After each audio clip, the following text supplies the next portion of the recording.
We are the Fashion Daddies. Hello, and welcome to the Fashion Daddies podcast, where we talk about all things fashion, figure skating, and Project Runway. Episode 5. Daddy David, why am I dressed like I am going to be on a Viva Paper Towel commercial? Because this episode was all about Viva la Fashion. Yay! That's why I picked the colors. Yes. I look like the wrapping. Yeah. I should be at Target, like right in front of the Viva Paper Towels. Yeah. That's what I should do. Like at Costco, a tester? A tester. Yay. I wonder if people would line up, though, because they're not getting anything to eat. No, I don't. Unless you served snacks, and then they could clean up their snacks or the mess with the Viva Paper Towels, right? Or make a dress. Or make a dress. Oh, you know what? Viva Paper Towels, maybe you should hire me. Just a note. Well, we'll get to that because that actually did happen. Yes, we actually, guys, we have a lot of behind the scenes that you will only find here on the Fashion Daddies podcast. And you have to stay tuned. It's going to be in the beginning. We're going to put it in the beginning. Yes. And then we're going to end with it. So you have to stay through the whole podcast to get all our BTS. Yeah, so let's start at the very beginning, which for us was back in January of this year. Yes. And we were contacted by our showrunner, executive producer, the amazing Michael Rucker. Love him. And he said to us, or he called us, and he said, Fashion Daddies, we have an opportunity to do a challenge with Viva Paper Towels. Yes. And we were like, Yes. Okay. And he said, could this be done? Can you make a garment from paper? And we... Not from paper, from paper towels. Paper towels, which is, a form of paper. Because I think right? it is made out of paper. Yeah. Ish. Yeah. There you go. A type. Right. And we actually... from what I remember, we both were pretty enthusiastic. We're like, I think we could do it. For me, it made me remember when you would teach sewing, and oftentimes, because you didn't waste fabric or, it was easy to grab paper, we would have students just do sewing exercises on pieces of paper. Well, actually, that I remember my first sewing class, Intro to Sewing, in fashion school, and we went the first week. We used our pattern paper and we sewed on the pattern paper all the different types of stitches. But now they could just also use Viva Paper Towels, which is more like cloth. Hello. Okay, maybe you should hire both of us, Viva Paper Towels, Kimberly Clark. So we were very enthusiastic about it. And we said, we can do it. So we think we can do it. And then this was a lead up to the second question, right? Which was, okay, well then do a test. Put your money where your mouth is. So we were tasked with creating sample garments, prototype garments, out of Viva Paper Towels to see if the designers could actually do this task. Yeah, I mean, it's, I guess you would call it, it's like testing the waters, because the show hadn't even started. We hadn't even started filming, none of that. Yeah, so we made 2 complete looks. And at first we were going to do sort of like a challenge where it was my look against Nick's look. I remember that. And then we as we got going, we kind of chickened out and we worked on both of them together. Because we are the Fashion Daddies and we're collaborative and we work together. So we're a team. There's the word. You buried the lead because before all this, of course, after we hung up the phone with our daddy, Michael Rucker, we went to Target. We went to Target. We went to one of our local Targets here in Los Angeles, and we're like, I hope they got some Viva Paper Towels. And of course, they did a whole big package. And you should see. I think we have a photo of us putting it in a little cart, not a little cart, a big cart, and then loading it up onto the trunk of our car. I'm sure people were like, you must have a big mess to clean up. Yeah. Little did they know. Yeah, we obviously didn't even know how many paper towels it would take, so we just bought way more than we needed to. We did. But good thing we have a good stash of paper towels, of Viva Paper Towels, to clean up our home messes. Yes. So we made 2 looks. Yes. And it was, would you say it was challenging? There were challenging parts to it. Okay. Namely, I think the fact that we used actual paper towels. And so, as you know, a paper towel, it's got the tears. Yeah, the perforations. Thank you. Yes. Thank you, Daddy David. The perforations in the middle. And so we found those to be, you had to be very careful with them. And I soon also realized that it would probably be better to create my own bolt or yardage of those paper towels. So then it wasn't as easy as we thought, like, oh, we can just use the bolt, the rolls. And so I sewed together like about 3-4 yards to have kind of a fabric. So I sewed them together, if you can imagine, and created I think maybe 36 inches by 3 yards worth of that. And that took some time. Yeah. So then we could use that as like a bolt of fabric to then cut, because I needed to drape and we needed to make the patterns and to construct these paper towel prototypes. Yeah. So jumping ahead a little bit, they actually got rolls basically based on our suggestion. They got bolts. They got bolts. Yeah. So, or a very large roll, which was more like a fabric roll. So they didn't have the perforations, which was incredibly helpful. Because we told them, we're like, this is where the trickiness might happen. This is where stuff might happen. Just the slightest of pulling, of course, in the perforation area it's going to start ripping. Yeah, so it worked out well. I mean, there were little hurdles you had to get through. Ironing was a big issue. Be very careful. Careful ironing, opening up those seams, things like that. But the sewing was pretty easy. Yeah. We put in zippers, we put in closures, and it all works pretty well.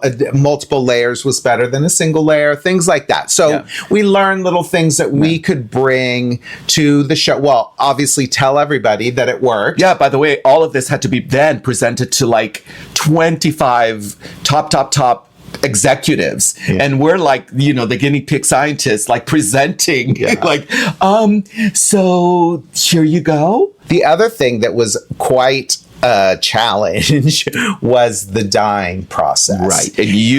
And you took care of that. Yes. And to be honest, in the prototypes, we didn't do a lot of the dyeing. No. Because it was so challenging. So that was something that we were trying to solve all the way up until the challenge started. Until we started filming. And it was a discussion. We sent paper towels to a dye house so they could be pre-dyed, hoping that would work. And that did not work because dye houses put the fabric in big tumblers with the dye. And when you put the paper towel in the tumbler, it was just a big mess. What did you say? What was your analogy? When you dye it acted like cellophane. So you would dip it, and when it came out, it just wanted to cling together because obviously they are made to be absorbent. To soak it up. Soak it up. So it was hard to separate it once it came out. And then the weight of really the water would make it tear in certain spots. So you had to be very, very, very careful. But on a good note, the dye done took. Yes. Honey. It done took. That's the other FaceTime that you did to me, where you were like, you're outside in the hot LA sun and you came running in, or you FaceTime and you're like, it works. Yeah. You just have to be very careful. You can't put a whole big tub of paper towel in the tub of water. You have to do it in small parts and all that. But at least in terms of like, can the Viva Paper Towel take dye? That was a definite affirmative yes. Yes, it was. Yeah. So in terms of the prototypes that we made, you did some, I would say fabric manipulation, but it was paper towel manipulation. So you started cutting up, ripping each paper towel section and creating little cones to create like this gorgeous cone skirt, which you're going to see out of the paper towel, and just giving it a wonderful, almost couture-like aspect, which was great. I then tested something where I wanted to show a drape. Can this drape? And it did. And then without the muslin, I made a pair of pants. Yes, pants. With pockets, y'all. Like kind of semi-wide leg palazzo pants with pockets, and you put the zipper in and a little top, and you even put little Swarovski crystals at the end of this top. So I thought they were very cute. And then we had a live model. Yes. Because we actually did a live presentation to the executives, and we found a model and she put the garments on very carefully, and she was so happy. Two models. And, that's right. And that was important because you had to see if they were going to rip once they wore them.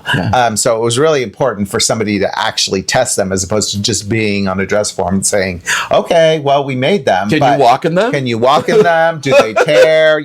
Can you bend? That was all part of our scientific evaluation. Yeah, and it worked. Okay. So, all right. So then let's get to the challenge. And we were all ready, set, go with all the information that we needed. We told the designers, our experience, because we knew how challenging this was going to be. Right. And so we wanted to let them know that it could be done. So we had a pre-presentation, which was not caught on camera.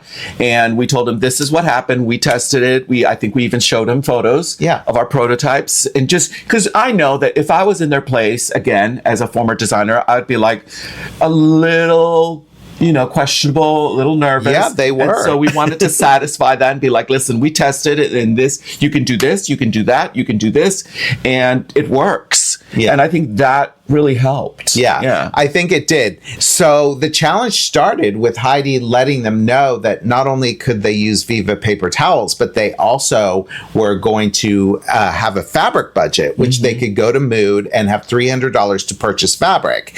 So it also eased their nerves a little bit to know that they would have fabric along with the Viva Paper Towels. I think some were more gung-ho about using all Viva Paper Towels, and others were a little wary. So they had that. They came back. I think that also probably helps them with their color palette, what they chose. And then they dove in, and they really dove in to dyeing and painting. They had time to experiment, and then they got to go home and see it, how it dried and how it worked.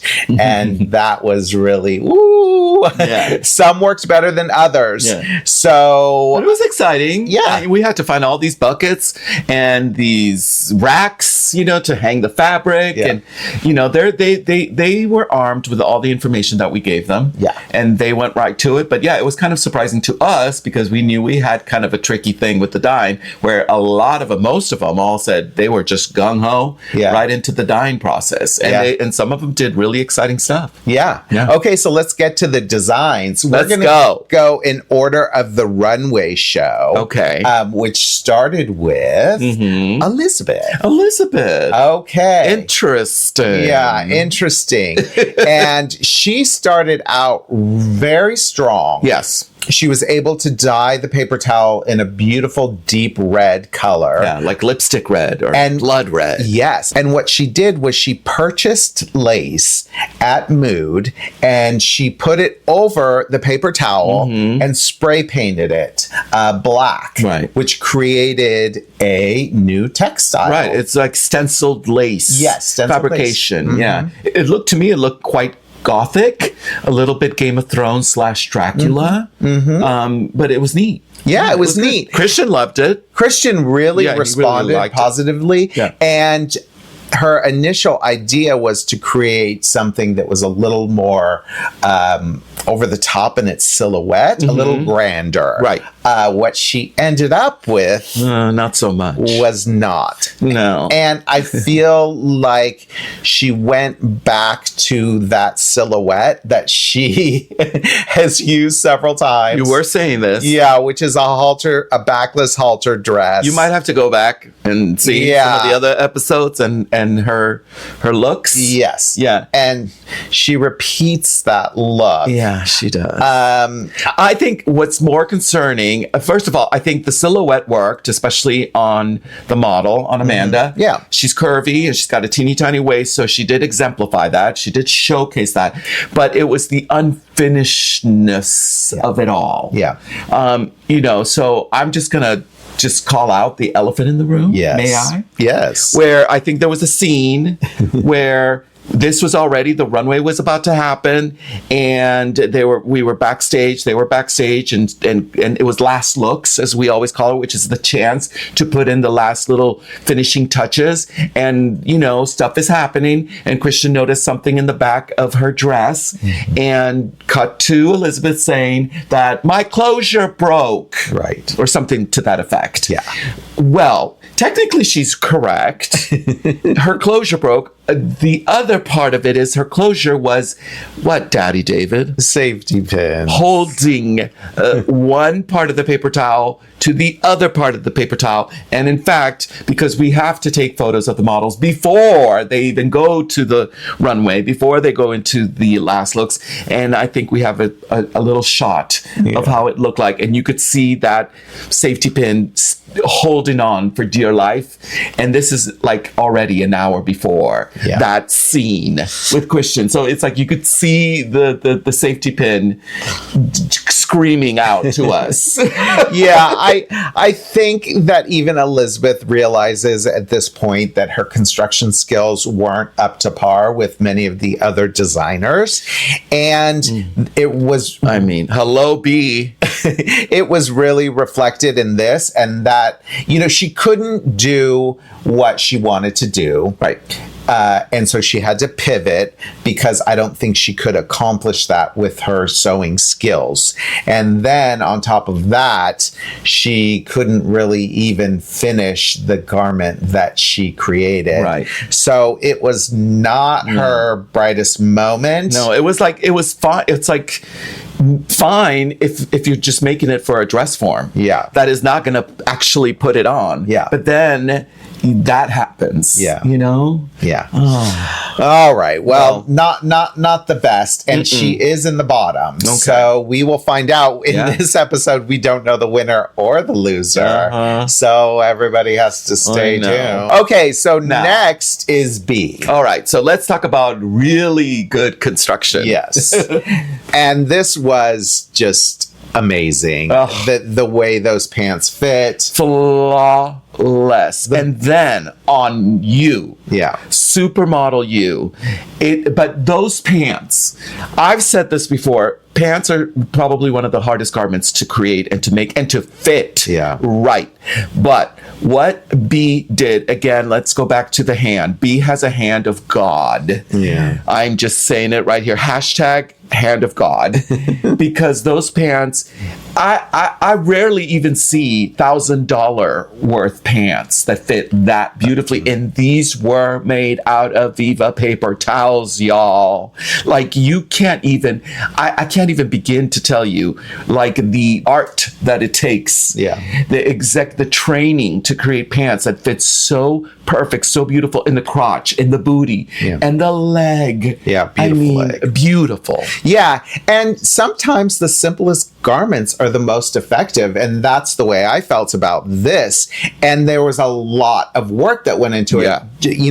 Talking about what Nick was just saying about the fit, which is not easy to accomplish, but also the deep, dark nature of that black color. Right. So I don't know that I can explain exactly what he did because I don't remember because there are several steps. But I do know that he first dyed it with black, which is the hardest color to achieve in dyeing. By the way, it's just to get that true black. Right. It's very, very, very difficult. So he first did that, and of course it wasn't as dark as he wanted it. So then he used black paint and really basically painted it, but somehow did something else to achieve that soft texture. So that black paint didn't just make it like cardboard. You know how paint can sometimes it felt make it stiff. like ultra suede, if you remember that fabric from the 80s. Yes.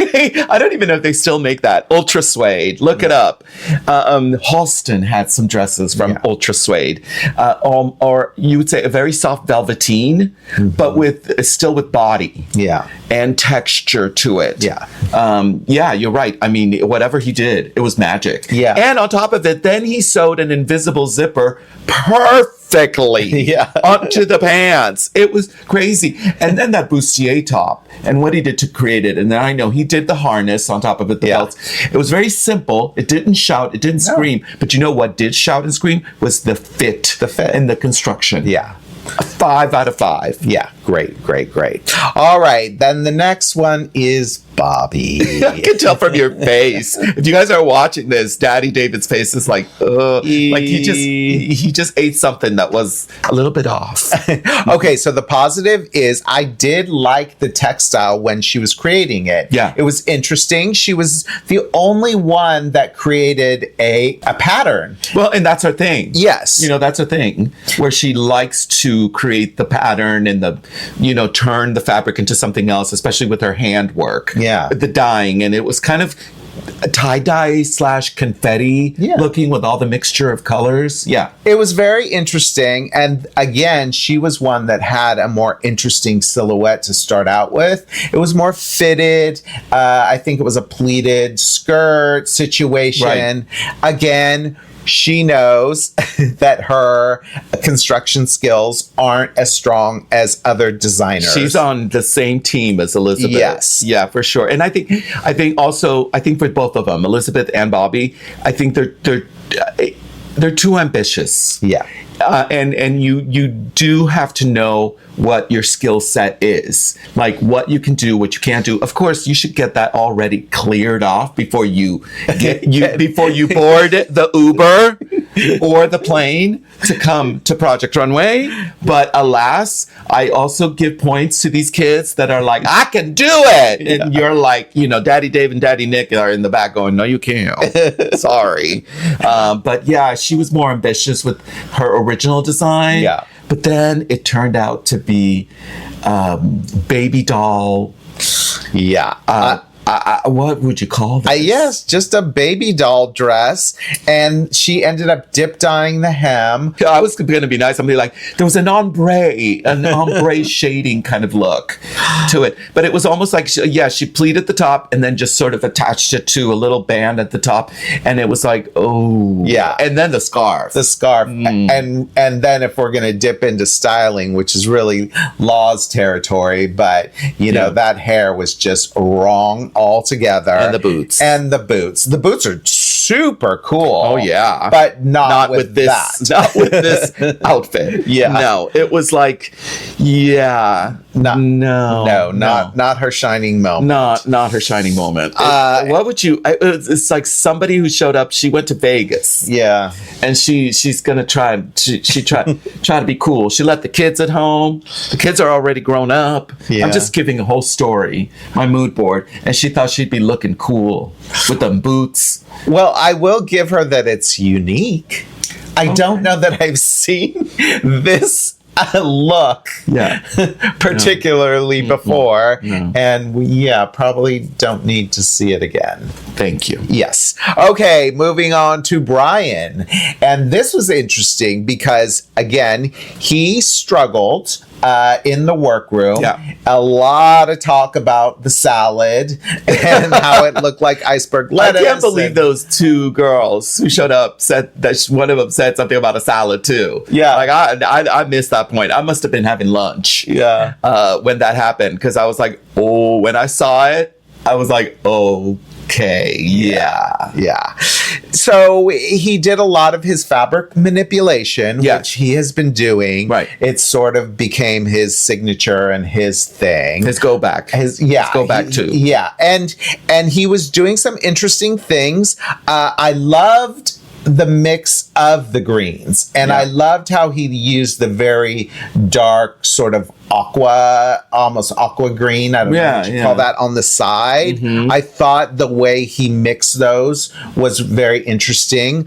I loved how the bodice swept over one shoulder and dropped the back. Right. So that was very interesting.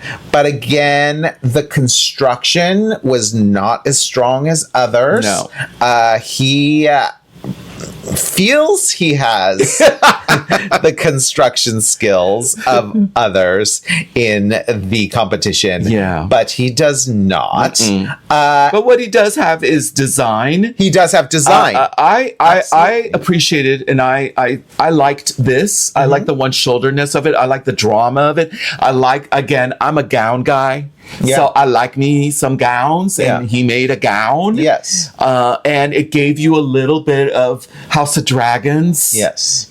Princess effect to it, and I like the texture of it. But it's the finish, especially when you're doing a gown. It's gotta be finished. Yeah. And there was a lot of stuff going on with the raw hem. Right. And I believe that poor Rebecca, she might have stepped on it. Yeah. Because there was asymmetry going. Something happened. Yeah. Something happened. And the thing is I think that's where I am being a little negative, because in person, it didn't look as finished. Now on the runway, and obviously to the judges, it made an impact, and it did look more impressive on the runway. And credit to Rebecca. Yes. Hello. Yeah. Because she worked it. Yeah. And she worked it so good that she didn't give the judges enough time to look at whatever was not cute. Yeah. Well, don't look at this, but look at the overall. I am about to get on my dragon. Yes. By the way. And that's what the judges saw. Well, he was in the top, so we will see where that ends up. Yeah. Okay, and Joseph, and here, so another thing that was very interesting about this episode, or interesting or exciting or great for us, was that they showed a lot of the process. We got to see a lot more of the process. Obviously, there are less designers. Right. So that makes there's it more easier. time. There's more time, because I know a lot of the fans are critiquing and saying we don't get to see the process. Yeah. So I think in this episode, A, you got to see more process, because now we have less designers, and B, we got a designer judge, Willie Chavarria. Gracias. Yeah, he's great. Anyway, sorry. And so Joseph was another one who we got to see a lot of the process on, and he again made a huge pivot. Yeah. He was going to do a dress, a coat, all sorts of things. I mean, he was going through multiple iterations. We have a picture of his original sketch, and somehow I was lost in translation. I'm like, wait, how this grand, look becomes shorts and a top? Yes. Like, how'd that happen? And then on the show, they showed before Christian, when he did his walkthrough, and they showed this long coat. Yeah. And I totally forgot. Yeah, I didn't remember any of that. There's a lot of pivoting on this challenge. Yeah, a lot. Which, showed very interesting how the ones that can pivot really are successful. I have a question. Do you think that the pivoting was because of the paper towels, or just the design? So I think for Joseph, the pivoting was because of the paper towels. Okay. He was struggling with making the paper towels work for the type of garment he wanted. Yeah. For Elizabeth and Bobby, it was more that they couldn't accomplish the design, technically, the design that they wanted. Because again, as a judge, especially in a challenge like this, and it could be argued whether this is an unconventional or not unconventional, whatever it may be. Yeah. But the judges are looking to see how you transformed the subject. Yeah. And the subject was paper towels. So how do you know, as a judge, you're thinking, what is that? Right. You want to question it, and you want to see that they did a transformation, thereby with Joseph, what he was originally making was looking like a paper towel. And so he was like, I know that the judges are going to clock me on this. Yeah. So he pivoted. He did a great job.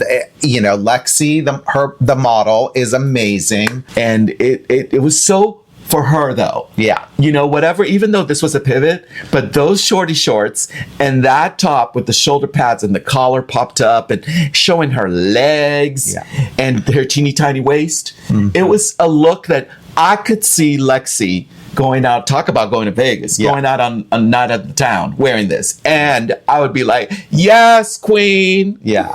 Now, he was one that used, half of his garment was fabric, and you weren't to be faulted for that. Right.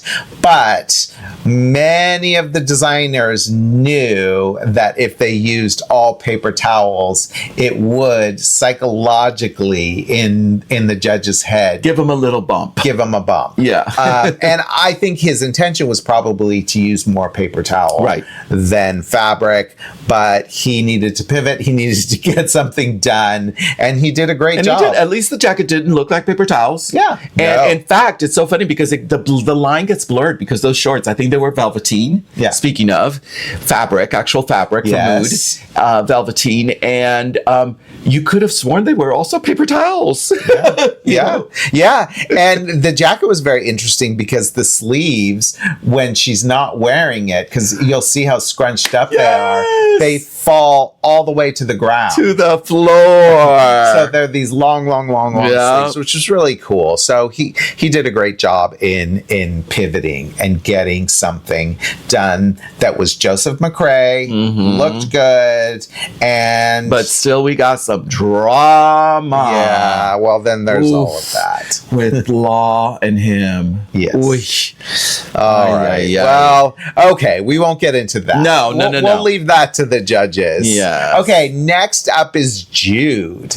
Another amazing look. The look. Again, on Brianna, when she came down that runway in that look, I was like, where is she going? I want to get in the car with her. She's going to take me somewhere. She's going to let me into that very special restaurant. Yeah. Because I won't get in by myself. But with her next to me, I'm in. Yeah. Now, this is not a look that was really pushing the design aspect of the challenge. Yeah. So he wasn't doing anything revolutionary. But if you saw that jacket in person, you would not believe. I mean, you would not be able to tell that it was paper towels. We have pictures of it in the workroom. And to this day, it still just astounds me that this was a paper towel. I mean, that's how wonderful. Talk about, again, another designer who has a hand, and that's Jude. He knows tailoring. Yeah. And it was tailored. It looked like suede. And it was tailored as if it was wool. Yeah. The sleeves were cut to perfection. The fit was cut to perfection. There were the buttons. I mean, I'm looking at it right now. The pleats in the back, the whole thing. And then I think also the design and styling. It's very Gen Z. Yeah. It's midriff, showing the midriff. Midriff alert. The cropness of it all. Just the jacket alone, which was the only thing he made in paper towels. And whether or not he spent so much time on it, making it look so perfect, that then he was like, I forget. I got to make a bottom. Yeah. And so then he used actual fabric. I think his intention was always to make the pant out of this pinstripe wool, which was smart because they were amazing pants, and they were really interesting. So I was talking about not a huge amount of design, but the design is there. It's just very subtle. Right. And those pants were very creative. They had this interesting flap. This flap on the side, this drape of a flap on the side. I don't know if I've ever seen something like that, but especially you don't notice it until she's walking down down the runway, and you're like, oh yes. All right, next up is Naeem. Another good look, right? A great look. Yeah. And so smart, whether it was completely intentional or not, to decide to do denim, because you didn't have to dye the fabric in one perfect solid color. No. Because me testing it, that is one of the hardest things to accomplish, where the fabric was a solid, strong color, like what B did. And you eventually you just get an acid wash look. Yeah. But then for Naeem to have that like ding, ding, ding, ding moment, to be like, for us, we're like, oh, damn, we can't get a solid, strong color. Yeah. But Naeem looked at that and said, oh, acid wash denim. Yeah. Yeah. And it looked exactly like denim. Yeah. It was really amazing. Yeah. And again, a super cool silhouette. Again, crop top, low slung pants. the flared shape. The boot cut flared shape. We're back in 2003, y'all. But, still for now, the pants are to the floor. Thank you very much. Yes. That bomber jacket, the whole look, the kind of overskirt flap on top of it, and then you have it on Kudia. Again, cool girl, hot, chic. She is walking down Brooklyn, going to the club or a top restaurant, and there's like 20 hottie Makati boys and girls following her. And another thing he did, which they didn't end up showing, was he was getting a few tears, which he at first was like, he was so good at staying calm. Yeah, he was talking to himself the whole time. And he would get a tear, and then he realized, oh, I'm going to mend it like you mend denim. Mm-hmm. So he would just sew over it like it was a little denim mend situation. Like what I do to the holes in my pants. Like when I get a hole in my crotch, I'd be like, I'm about to mend. Or some design houses charge you thousands of dollars for the purposeful men's. And so he did a great job, was really in the zone with this challenge. And it was him. Because this is him. It's streetwear, cool, LA, the whole 9 yards. So it wasn't like he was trying to not do himself, but again, it was his DNA. Okay, next up is Anna, another one that pivoted. She was crocheting, weaving, something. And I never really knew what that was going to be. Mm-hmm. It was also a really green aqua color, a pretty color. You remember more than I do. Well, you saw some of it on the episode. Oh, okay. And I don't know what that was going to be. And my first instinct, probably because I didn't know what it was going to be, I think that the pivot was good. It seemed like a lot. It seemed bulky. It seemed overwhelming. Right. So I don't think it would have probably worked anyway if she was even able to accomplish it. Yeah. So she went to a corset dress, which she is a corset girl. Yes, she is. She knows how to do the corset. Right. She went to something she knew. The silhouette was really great. It was literally an hourglass. Yeah, the silhouette was. It was great on Lyris, like you said. I love the contrast of the black and the white, and I really liked what she was going for, almost like the dress form shape. Yeah, the hourglass dress form shape that she did, almost a trompe l'oeil kind of effect on that dress. I thought that was kind of cool, and it like visually cinched her in. Yeah, and it snatched her. This is kind of like the snatch dress. Yeah, and when she turned around and you saw that it was a complete corset dress, that was really cool. Right. The one thing that I just didn't think worked was the halter.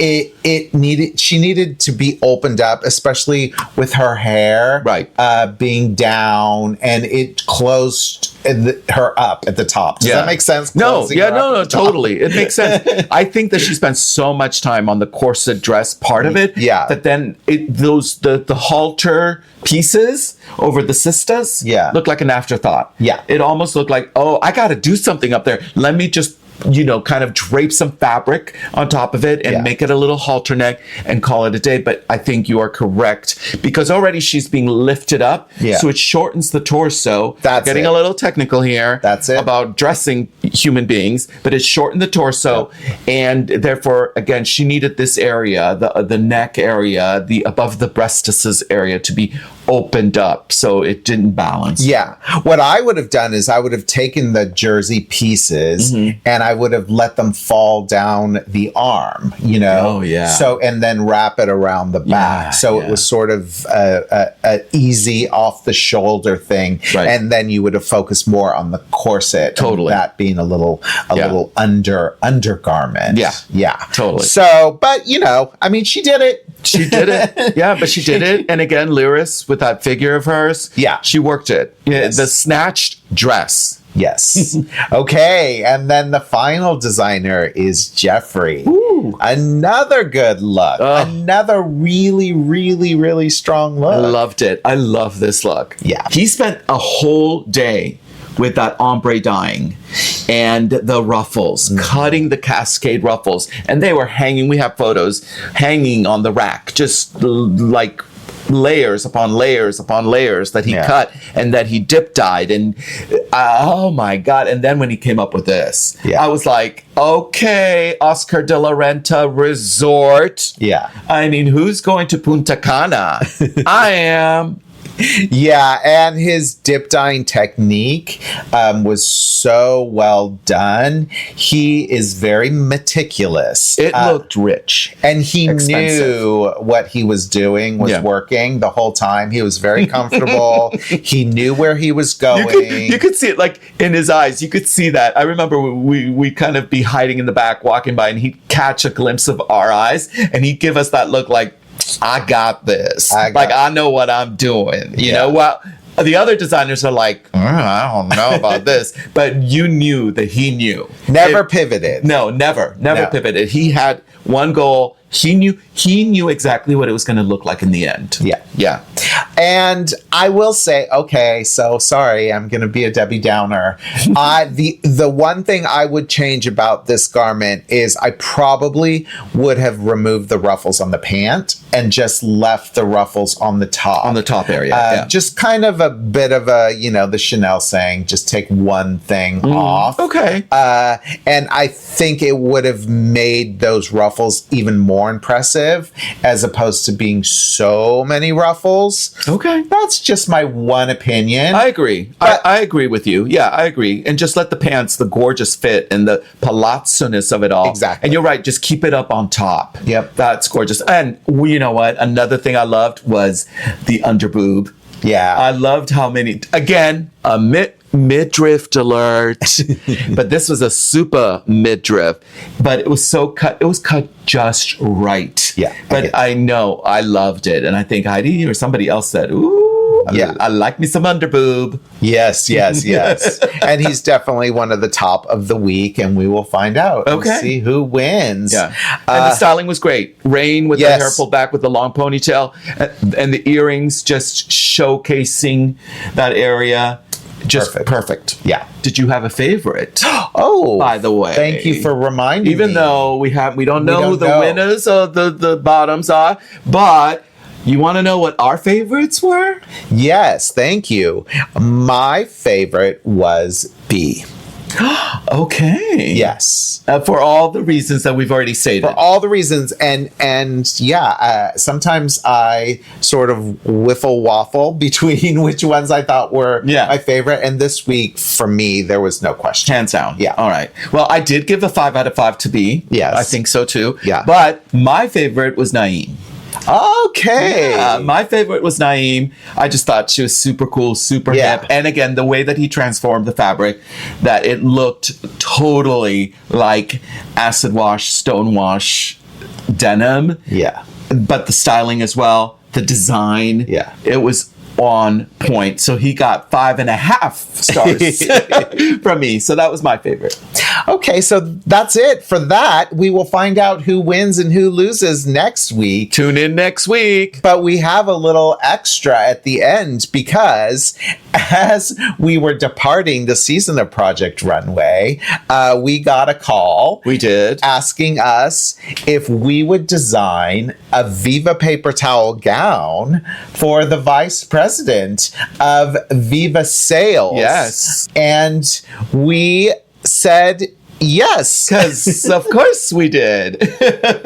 And this happened before the show even finished. Yeah. Right? And then, to make a custom gown. Yeah. For Kari Brown, the vice president of sales, and for a big event, big presentation. Yeah. And but then it was like, okay, well, we had some extra bolts that were used in the challenge a lot. And we had to ship them back to LA from New York. Yeah, so we didn't actually ship them via a shipping company. We shipped them via the plane that we rode home on. Yep. So production was kind enough to get us a big duffel bag. Like the kind you see like Olympic skiers use. And we had the PAs drop us off at the airport, the terminal, with this huge duffel.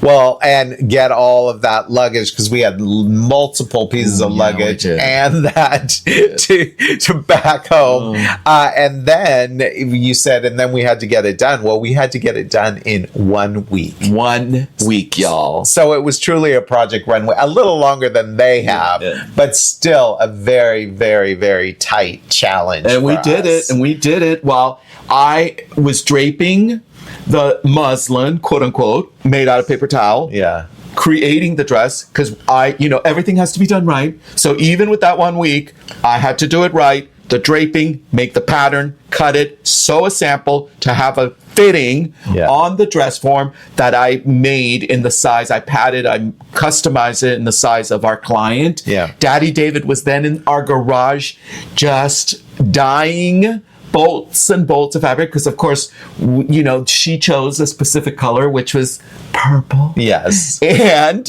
violet, some would say. And you spent all that time doing that. Oh, my God. I mean, we had our own little factory here. Yeah.